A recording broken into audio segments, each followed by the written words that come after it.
কিন্তু তাদের স্বাস্থ্য সুরক্ষা নিশ্চিত করাও এই প্রযুক্তির একটা অংশ। তো আমরা অনেকেই জানি যে অধিক মুনাফার লোভে আমরা এত বেশি সার ব্যবহার করি অথবা এত বেশি কীটনাশক আমরা ফসলে ব্যবহার করি যে মানব স্বাস্থ্যের জন্য সেটা খুব ক্ষতিকর একটা বিষয় পরিণত হয়েছে। আমাদের অনেক এখন দেখা যায় যে অনেক বাচ্চা প্রতিবন্ধী বাচ্চা জন্ম নিচ্ছে, অথবা আমরা কলা থেকে শুরু করে অনেক ফলে এত বেশি কীটনাশক ব্যবহার করছি বা কার্বাইড ব্যবহার করছি যেটা খেয়ে কিন্তু মারাত্মক স্বাস্থ্য ঝুঁকির মধ্যে পড়ছে আমাদের যারা সাধারণ জনগণ আছে।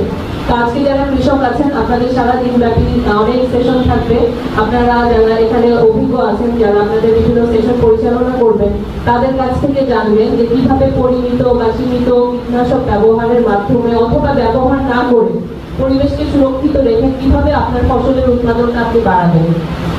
তো সবাইকে আবারও ধন্যবাদ জানাচ্ছি।